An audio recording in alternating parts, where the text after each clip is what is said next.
പുലികളിയെ വിമർശിച്ച VK. Sreeraman Facebook post പിൻവലിച്ച് മാപ്പ് പറയണമെന്ന് പുലികളി സംഘം ഭാരവാഹികളായ റോബ്സൺ പോളും കൃഷ്ണപ്രസാദും. 200 വർഷം പഴക്കമുള്ള കലയെ അപമാനിക്കുകയും പുലിക്കളി കലാകാരന്മാരെ ബോഡി ഷേമിംഗ് നടത്തുകയുമാണ് വി. ശ്രീരാമൻ ചെയ്തത്. മാപ്പ് പറഞ്ഞില്ലെങ്കിൽ വലിയ പ്രതിഷേധമുണ്ടാകുമെന്നും ഇവർ പറഞ്ഞു.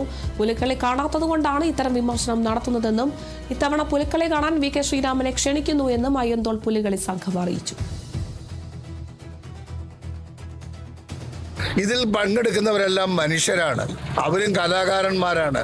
അവർക്ക് വയറുണ്ടായി വയർ കുറഞ്ഞു പോയി എന്നുള്ളതൊരു കുറ്റമായിട്ട് കണക്കാക്കരുത്.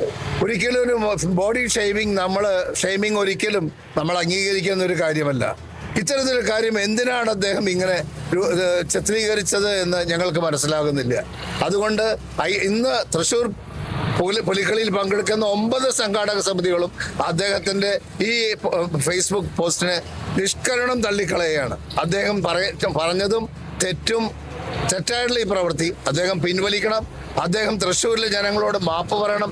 കേരളത്തിലെ ജനങ്ങളും ലോകത്തിലെ മലയാളികളും ആചരിക്കുന്ന ഈ പുലിക്കളിയെ അദ്ദേഹം തള്ളിപ്പറഞ്ഞ് അദ്ദേഹം മാന്യമായി പിൻവലിച്ച് ഇത് അദ്ദേഹത്തിന് പറ്റിയ ഒരു വീഴ്ചയാണെന്ന് മനസ്സിലാക്കി അദ്ദേഹം മാന്യമായി പിൻവലിക്കണം എന്ന് മാത്രമാണ് ഞങ്ങൾക്ക് പറയാനുള്ളത്. പുലിക്കളി എന്ന് പറയുന്നത് ഏകദേശം തൃശ്ശൂർ പൂരത്തോളം തന്നെ പഴക്കമുണ്ട് എന്ന് പറയുന്ന ഒരു കലാരൂപമാണ്. ഏകദേശം 200ഓളം വർഷം പഴക്കമുണ്ട് ഈ പുലിക്കളിക്ക്. ഈ പുലിക്കളിയിൽ ഇപ്പോൾ വരുന്ന പ്രത്യേകത എന്ന് പറയുന്നത് ലോക ശ്രദ്ധ ആകർഷിച്ചിട്ടുള്ള ബോഡി ആർട്ട്.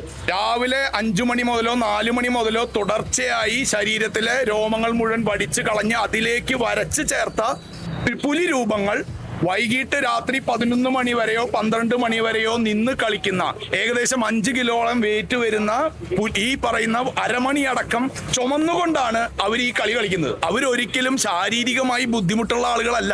ശാരീരികമായി ബുദ്ധിമുട്ടുള്ള ആളുകൾക്ക് ശരീരത്തിൽ വരച്ചു ചേർക്കുന്ന ഈ ചിത്രങ്ങൾ വരച്ചു ചേർക്കാൻ സാധിക്കില്ല. അവര് ചെയ്തിരിക്കുന്ന ഈ ഒരു ബോഡി ഷെയ്മിങ് തീർച്ചയായിട്ടും അവർക്ക് ഭയങ്കരമായിട്ട് വിഷമമാണ്. തീർച്ചയായിട്ടും അവരെ സന്തോഷിപ്പിക്കുക, അല്ലെങ്കിൽ അവരുടെ കോൺഫിഡൻസ് തിരിച്ചെടുക്കുക എന്നുള്ളതാണ് കമ്മിറ്റിക്കാരായ ഞങ്ങളുടെ ഉത്തരവാദിത്തം.